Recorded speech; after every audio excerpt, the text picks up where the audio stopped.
Assalamualaikum warahmatullahi wabarakatuh.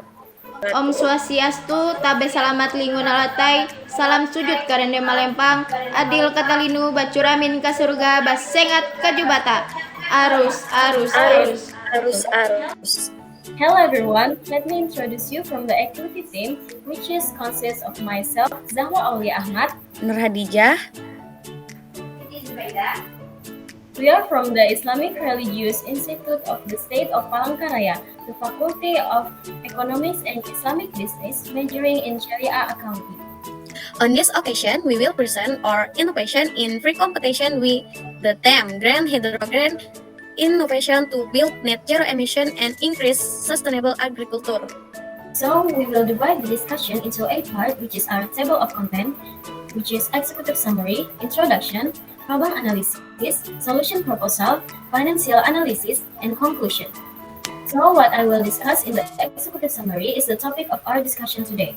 First is the issue. The issue of this case is the largest fertilizer company in Indonesia, PT Pupuk Kaltim, contributes to this problem because the production process produces a lot of greenhouse gas.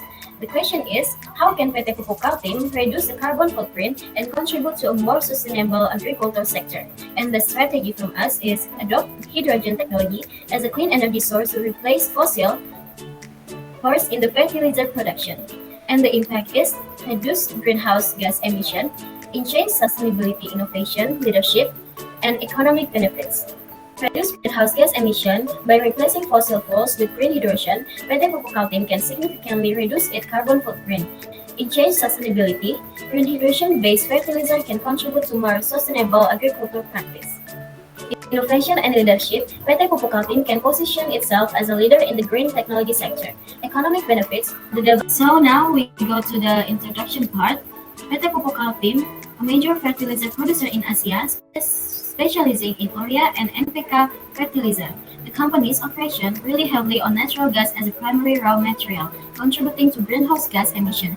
Urea, the primary product of PT Pupuk Kaltim, is derived from ammonia and carbon dioxide. However, the production and use of urea can lead to environmental issues such as air pollution and greenhouse gas emission. You can see from the diagram of gas emission from the produced urea fertilizer, the process of making nitrogen fertilizer itself produces greenhouse gas emission of 38.8%. After the nitrogen fertilizer is applied to the plants in the field, some of the nitrogen will be released into air in the form of gas by 58.6%. The transportation of fertilizer from the factory to the field also produces emission. For example, from the vehicles used by 2.6%. So total of 100% of the gas emission are donated from the process of making fertilizer carbon dioxide from the plants and transportation. So we'll go to the next page, which is SWOT analysis.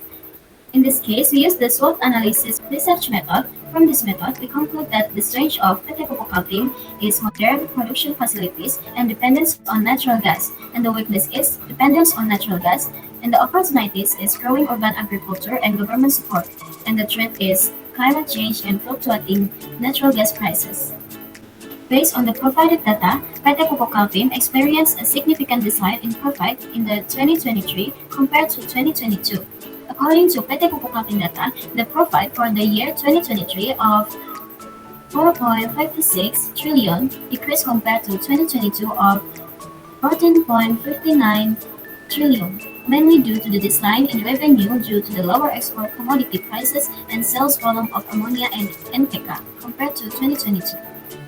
Next, solution proposal.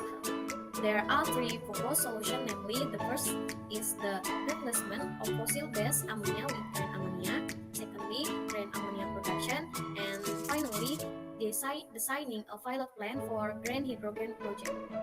Next, replacement of fossil-based ammonia with green ammonia to address greenhouse gas emission and environmental pollution. Pupuk Kaltim proposed transitioning to green ammonia production. To carry out this electrolysis process, we can utilize 3 elements, namely solar energy, wind energy, and ocean energy. But we only use wind energy. Next, green hydrogen electrolysis process. There are 8 steps to determine water source provision.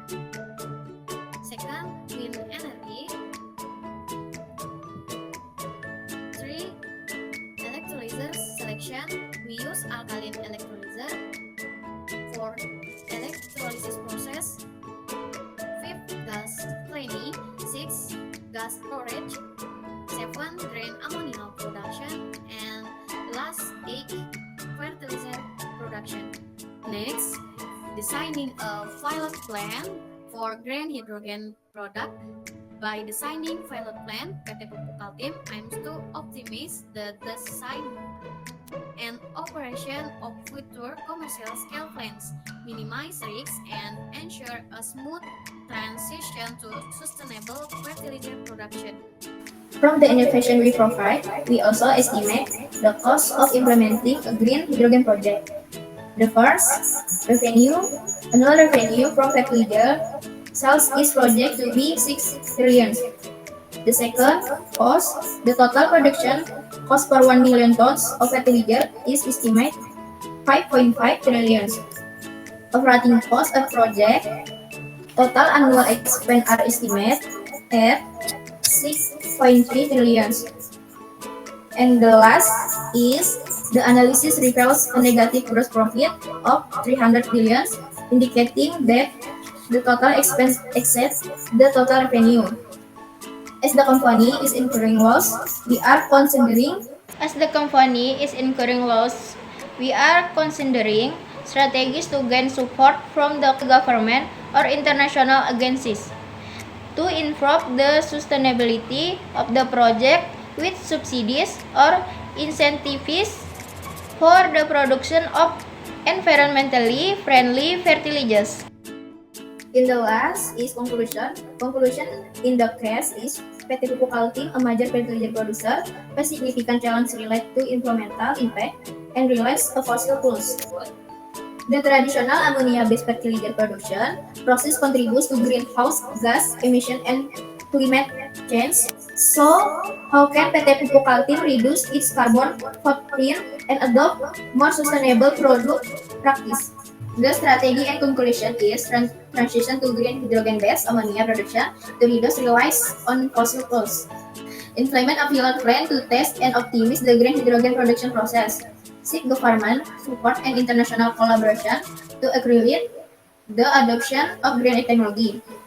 And the impact conclusion is reduce environmental impact, significant lower greenhouse gas emissions, and reduce air pollution, and change sustainability, more sustainable fertilizer product practice, increase energy security, reduce dependence of fossil fuels, economic opportunity, potential for job creation and economic growth in the green hydrogen sector. So from the innovation that we presented earlier, we hope that PT Pupuk Kaltim can produce fertilizer from the green hydrogen to reduce natural gas emission so that we can achieve net zero emission. I think that's enough from the presentation for our innovation. Goodbye and Assalamualaikum warahmatullahi wabarakatuh.